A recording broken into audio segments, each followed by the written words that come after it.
and welcome back to our show. It's time now to go up to Mohegan Sun Pocono Downs for their big trot of the week.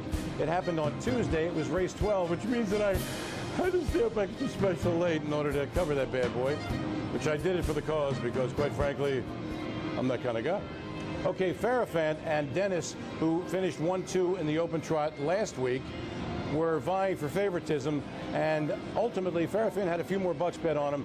He was 9-5, Dennis was 2-1, and P.J. Clark with Joe Pavia Jr. was the 3-1 third choice. And now here's Jim Beviglia with that call. Nobody hotter here at Pocono than Farifant with 3 consecutive wins, now moving up into the open ones, the 9-5 favorite. Length and a half back to Big Pepper in second, followed by Dennis. He's coming off a near miss in this group, trotting third. It's Chosen Voyageur fourth, the gap back to P.J. Clark, moving up after a win himself there. Springboard around the turn 6, then comes Stand Guard, and way back to All About Justice. Nobody really making a move at the leader. The half 56-1, 28-3 second panel. Honest Fractions being set by Farifant, now extends that lead out to 2 full lengths. Big Pepper losing some ground there on the inside second. Dennis yet to make his move. He's got about 5 to make up. Chosen Voyageur is fourth. P.J. Clark first over, never picked up cover. Springboard following his cover 6th, further back to Stand Guard. And Farifant is clear by 4 full lengths at 3/4 now in 1, 23-3, 27-2 third panel. Farifant is clear, but all of a sudden Dennis is charging hard at him. Now within a length there, way back to Big Pepper third. Looks like a match race here in the feature. Inside Farifant, outside is Dennis. These two going toe-to-toe. Farifant's holding on to that 1-length lead. Farifant, I love that name. Wired the field in 1:52-1. Trotters, mind you. Oh, I got it. Yeah, it was the fastest trotting mile in the history of Mohegan Sun Pocono Downs. Not only that, they beat it by a full second. And we know that 1 second in harness racing is how many lengths? 5. Thank you. You are absolutely correct. You win the prize. Dennis and Tony Morgan were second. Springboard off at 9-1 with Jim Taggart Jr. got third. The chalk exact is 7-5, came back 23 bucks. And anytime you see that, a 9-5 over 2-1, and it comes back 23 bucks, you go, well, why didn't I have that about 1,000,000 times? Because you didn't. That's why you forgot to bet it. Anyway, we now go to Mohegan Sun Pocono Downs. Our roving reporter, Jen Sherlock, caught up with the track announcer, Jim Beviglia. The track announcer at Mohegan Sun at Pocono Downs feels like his job was destined for him. Farifant getting it done up front, his 3rd straight. I got here in 1997, and I sort of answered an ad for a job, and it was at Pocono Downs, which was funny because my dad worked here as a kid, so I knew it from just going to the races, but I didn't know it in depth like I know it now. Underway. He found out about the job from an ad more than a decade ago. He worked various jobs from public relations to a backup track announcer when the track was just Pocono Downs. He then became the full-time announcer about 5 years ago when Mohegan Sun took over. I knew I wanted to do something in broadcast journalism, hopefully sports, and never thought in a million years it'd be this. And it's an odd kind of thing because it's not like any other sport. It's not like doing play-by-play in football or basketball. It's just you have 2 minutes to pack that all in there, and you know, you sort of learn on the fly, and I'm having a lot of fun with it. Jim says his job doesn't feel like work, and those 2 minutes of racing is an amazing adrenaline rush.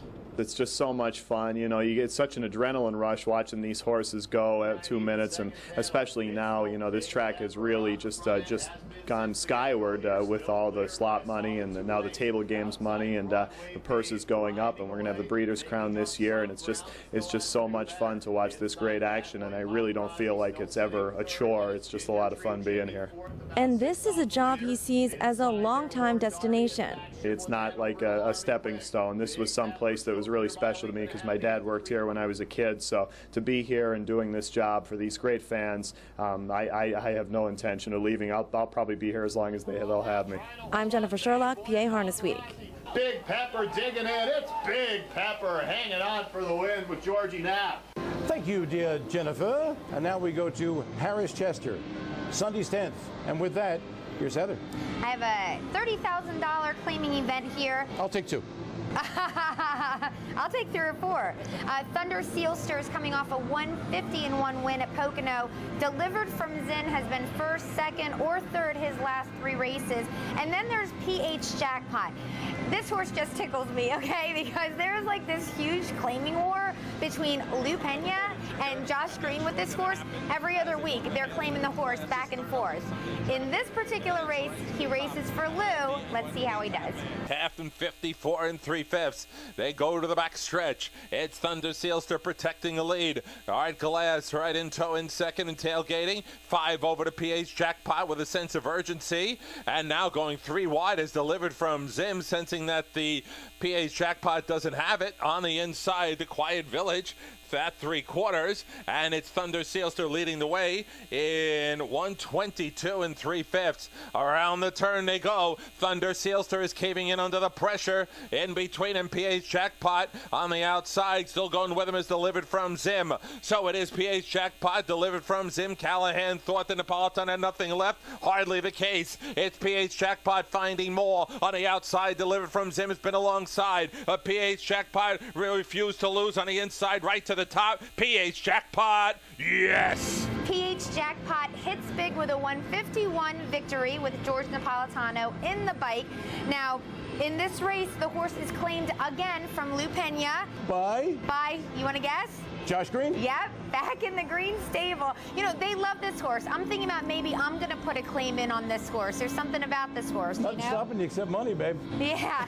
So delivered from Zen, who is just has this amazing come from behind quality. He ends up taking second, and then right to the top, longest shot on the board, but he rounds out the trifecta. Okay, Sunday's 12th here at Harris Chester was a conditioned pace for winners over $25,000 lifetime and school kids with Georgie Knapp was the 2-to-1 chalk.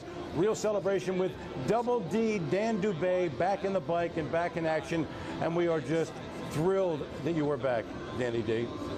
Was the second choice with Lisagain and Andrew Miller. They were actually 2-to-1 co-second choices. As they hoof it over to the quarter, on the outside, Lisagain being pushed to get the lead, finally clears. Dial or No Dial is trying to get the case open for the lead, still remains hung on the inside. School Kids doesn't want to sit worse than a pocket, so stretched out Lisagain to a quarter at 27 3/5. So it is Lisagain leading it. LeChon's desperately trying to get into the pocket with Dial or No Dial, but it's kept closed by School Kids for the time being, and that time has ended. So they go over to the second turn. It's Lisagain and leading the way a tight length. Dial or No Dial is finally got in second. School Kids is third. In behind is Cessna Flight. Ready to heat it up is Real Celebration. And comes Better Sweet and Blatantly Good. Half and 54 4/5. They move to the back stretch. Lisagain continues to be El Supremo. On the outside, School Kids now is making him work. On the inside, reigns Dial or No Dial. Then comes Cessna Flight. Backed up with paces, Real Celebration, as Lisagain continues to stride away, and now almost a full length. School Kids is second. On the inside, Dial or No Dial, 3/4 in 122 4. Around the last turn, Lisagain, Millie says, give me the best of what you got. School Kids on the outside is still not out of this yet. On the inside is Dial or No Dial, and looking for room is Blatantly Good. In the meanwhile, Lisagain got the A-game working and is pulling away with every stride. Lisagain wired them all. Winning off by 2 in 150 2. Blatantly Good closed a ton for CC Driver to get the belly. And incidentally, every time I see Blatantly Good, I think of Richie Silverman. Richie, get well soon. And Dial or No Dial off at 14-1. How did you let that happen? Woo! I love Dial or No Dial. Raced well and grabbed third. Mike LeChance, by the way, has to be mentioned, is in fine fossil form. And being a fossil myself, I can say that. Yeah, I was going to say, those are like fighting words because Mike's like my all-time favorite. Okay, we know that. Okay. Stay with us when we come back. We're going to have an unbelievable blast from the past. We're going to go to the 1991 International at Yonkers Raceway, and we'll also have EB on the coach getting down dirty like a dog in the street. So go away.